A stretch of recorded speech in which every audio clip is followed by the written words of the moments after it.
Hello everyone, कैसे हैं आप लोग। आज की क्लास में हम लोग पढ़ने वाले हैं सीबीएसई क्लास 10th इंग्लिश का फर्स्ट राइट बुक से सेकंड पोएम, जिसका नाम है फायर एंड आइस। ठीक है, चलिए स्टार्ट करते हैं इस पोएम को।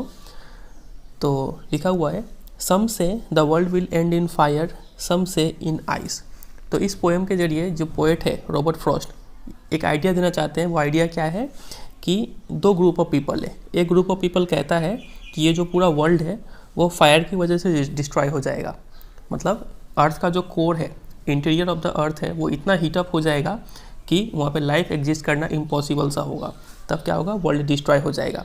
तो एक ग्रुप ऑफ पीपल ये अपना व्यू पॉइंट है कि वर्ल्ड ऐसे डिस्ट्रॉय होगा। वहीं दूसरा ग्रुप ऑफ पीपल है, वो बोलते हैं कि सम से इन आइस, हो सकता है कि ये वर्ल्ड का टेम्परेचर इतना डाउन हो जाए, इतना ठंडा हो जाए कि वहाँ पे भी कोई लाइफ फॉर्म एग्जिस्ट ना कर पाए। तो उस रीजन से भी क्या होगा, वर्ल्ड डिस्ट्रॉय हो जाएगा। ठीक है, तो वर्ल्ड को डिस्ट्रॉय होने का दो तरीका है, क्या तो बाई फायर या फिर बाई आइस। ठीक है यहाँ तक। चलिए अब आगे देखते हैं। From what I have tested of desire I hold with those who favour fire. तो फिर लेखक बोलते हैं कि जहाँ तक मेरा एक्सपीरियंस रहा है डिज़ायर के साथ, डिज़ायर, तो यहाँ पे क्या है कि पोएट ने कंपेयर किया है इस फायर और आइस को एक एक ह्यूमन इमोशंस के साथ में। ठीक है, फायर को कंपेयर किया गया है डिज़ायर के साथ, और आइस को क्या चीज़ के साथ कंपेयर किया है वो सेकंड स्टेंजा में हम लोग देखेंगे। फिलहाल आप इतना याद रखिए कि फायर का कंपैरिजन किया गया है डिज़ायर के साथ। डिज़ायर का मतलब पता ही होगा, कोई चीज़ पाने की चाह। ठीक है, तो लेखक बोलते हैं कि from what I have tested of desire, मतलब कि जहाँ तक मेरा एक्सपीरियंस रहा है डिज़ायर के साथ, तो I hold with those who favour fire, तो हम उसके साथ खड़े होंगे जो फायर को फेवर करते हैं। मतलब जो लोग बोलते हैं कि वर्ल्ड फायर की वजह से डिस्ट्रॉय होगा, तो हम उनके साथ खड़े हैं। क्योंकि मेरा जहाँ तक एक्सपीरियंस है कि डिज़ायर जो है, कोई चीज़ पाने का चाह है, इंसान का जो ग्रीड है वो कभी एंड नहीं होता है, और उस वजह से ये ठीक फायर की तरह ये पूरे वर्ल्ड को क्या करेगा, डिस्ट्रॉय कर देगा। ठीक है यहाँ तक। तो चलिए अब हम लोग शिफ्ट करते हैं सेकंड स्टेंजा में।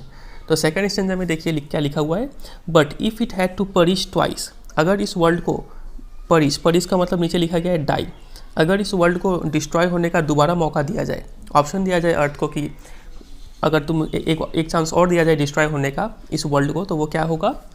यहाँ पे जो ईट है ना, ईट, इफ़ ईट हैड, तो ईट जो है, ईट का मतलब है यहाँ पे वर्ल्ड। ठीक है, तो अगर दोबारा मौका मिले इस वर्ल्ड को डिस्ट्रॉय होने का, I think I know enough of hate to say that for destruction ice is also great and would suffice. तो लेखक बोलते हैं कि अगर दोबारा मौका दिया जाए, तो जहाँ तक मेरा एक्सपीरियंस बोलता है कि हेट भी, ठीक है, मुझे मैं हेट को भी अच्छे से जानता हूँ। हेटरेड मतलब नफरत जो है, ये भी इक्वली कैपेबल है ठीक आइस की तरह, और ये भी ग्रेट है, और ये भी सफाइस का मतलब होता है सफिशेंट, ये भी इक्वली सफिशेंट होगा वर्ल्ड को डिस्ट्रॉय करने में। ठीक है, तो यहाँ पे जो आइस है, आइस का कंपैरिजन किसके साथ किया गया है, हेट्रेड के साथ में। फायर का डिज़ायर के साथ, आइस का हेट्रेड के साथ। हेट्रेड हो सकता है towards any religion, caste, creed, colour, किसी के खिलाफ भी हेट्रेड हो सकता है। तो कोई भी हेट्रेड हो वो हमें क्या कर सकता है, डिस्ट्रॉय करने में इक्वली कैपेबल है। ठीक है, तो बस यही था ये पोएम। तो इस पोएम के जरिए पोएट आइडिया एक्सप्रेस करना चाहते हैं कि ये डिज़ायर और हेट, ये दोनों ही वर्ल्ड का सर्वनाश का काल मतलब रीज़न है। ठीक है, इस वजह से ही वर्ल्ड डिस्ट्रॉय होगा। तो बस इतना ही था ये पोएम। उम्मीद करते हैं आपको समझ में आया होगा। चलिए अब हम लोग देखेंगे राइमिंग स्कीम क्या है इस पोएम का। तो राइमिंग स्कीम आपको पता है हम लोग कैसे करते हैं। सबसे पहले यहाँ पे लिखा हुआ है फायर, तो फायर जैसे साउंड को हम लोग ए देते हैं यहाँ पे। ठीक है, और कहीं है फायर जैसा साउंड, आइस तो नहीं होगा, डिज़ायर, तो डिज़ायर में भी हो जाएगा ए। फिर से फायर, तो फिर से A. Twice, hate, ice, great, suffice. अब फायर जैसा वर्ड नहीं है। ठीक है, चलिए अब आइस आया नया साउंड, तो इसके लिए हम लोग देते हैं बी। तो आइस जैसा कहाँ पे है, ट्वाइस, यहाँ पे भी हो गया बी। फिर आइस, यहाँ पे भी बी, और ग्रेट और सफाइस यहाँ पे भी बी। ठीक है, और ये बचा हेट, तो हेट के लिए अगर हम सी दे तो यहाँ पे ग्रेट के लिए भी सी। तो राइमिंग स्कीम हो गया ए बी ए, फिर हो गया आपका ए बी सी, और फिर बी सी बी। ठीक है, चलिए अब हम लोग बात करेंगे पोएटिक डिवाइस के ऊपर। तो सबसे पहला जो पोएटिक डिवाइस है हमारा वो है ये एलिटरेशन। एलिटरेशन का मतलब क्या होता है कि एक ही लाइन में, ठीक है, एक ही लाइन में अगर दो क्लोजली प्लेस्ड वर्ड का साउंड सेम हो, ठीक है, तो हम लोग बोलते हैं कि वहाँ पे एलिटरेशन है। जैसे कि वर्ल्ड विल, ठीक है, क्लोजली प्लेस्ड वर्ड है और दोनों का जो इनिशियल साउंड है वो सेम है, वर्ल्ड विल, वो। ठीक है, वैसे यहाँ पे सम से स साउंड आ रहा है, तो यहाँ भी एलिटरेशन यूज़ हुआ है। और कहीं है ये रहा फेवर फायर, तो एफ साउंड रिपीट हो रहा है, तो यहाँ पे भी पोएटिक डिवाइस हो गया एलिटरेशन। ठीक है यहाँ तक। चलिए ये हो गया पहला पोएटिक डिवाइस। दूसरे पोएटिक डिवाइस से हम लोग मूव करेंगे। अब दूसरा पोएटिक डिवाइस है हमारा असोनेंस। असोनेंस क्या होता है कि repetition of vowel sound in a line. अगर ये लाइन को आप देखें तो यहाँ पे देखेंगे होल्ड, दोज, हु, फेवर, ओ साउंड कुछ ज़्यादा ही रिपीट हो रहा है, ओ साउंड प्रोमिनेंट है यहाँ पे, ठीक है। तो यहाँ पे ओ एक वॉवेल है, तो यहाँ पे पोएटिक डिवाइस क्या हो गया, असोनेंस, ठीक है। अगर कोई कॉन्सोनेंट साउंड रिपीट हो रहा होता तो हम लोग बोलते हैं कॉन्सोनेंस। आगे के पॉइंट्स में हम लोग देखेंगे, फिलहाल इस लाइन में पोएटिक डिवाइस है असोनेंस, ठीक है, ओ साउंड रिपीट हो रहा है। ये हो गया दूसरा। अगर तीसरे पे हम लोग मूव करें तो तीसरा है हमारा anaphora.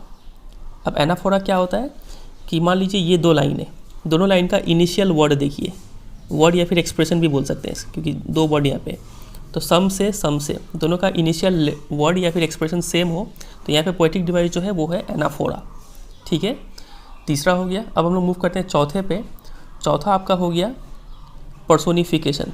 Through out the poem में ये फायर एंड आइस को बोला गया कि दोनों डिस्ट्रॉय कर देगा, ग्रेट है, तो उसको पर्सोनिफाई किया गया है। इनएनिमेट ऑब्जेक्ट मतलब नॉन लिविंग थिंग्स को एक लिविंग थिंग की तरह प्रस्तुत किया गया है। तो personification through out the poem poetic device है, ठीक है। चौथा हो गया। अब हम लोग मूव करते हैं पाँचवें पर। पाँचवा आपका हो जाएगा एंजैममेंट। एंजैममेंट क्या होता है आप देखिए, ये फर्स्ट लाइन और ये सेकंड लाइन। तो फर्स्ट लाइन से जब सेकंड लाइन में मूव कर रहे हैं ना, तो फायर के बाद कोई पंचुएशन मार्क यहाँ पे नहीं है, आइदर फुल स्टॉप, कॉमा, ये सब कुछ भी नहीं है। तो हम लोग बोलेंगे कि यहाँ पे पोएटिक डिवाइस क्या है, इस लाइन से इस लाइन में एंजैममेंट है, ठीक है। सिमिलरली डिज़ायर से फायर में जब मूव कर रहे हैं तो डिज़ायर के यहाँ पे ना कोई कॉमा है ना फुल स्टॉप है, तो यहाँ पे भी पोएटिक डिवाइस हो गया एंजैममेंट। और कहीं होगा एंजैममेंट, ये रहा, हेड से आइस में आ रहे हैं तो एंजैममेंट, आइस से ग्रेट में जा रहे हैं तो एंजैममेंट, ग्रेट से सफाइस में जा रहे हैं तो एंजैममेंट। बस तो इतना पोएटिक डिवाइस हो गया। बस तो इतना, यही 5 पोएटिक डिवाइस है यहाँ पे, और कुछ छूटा तो नहीं।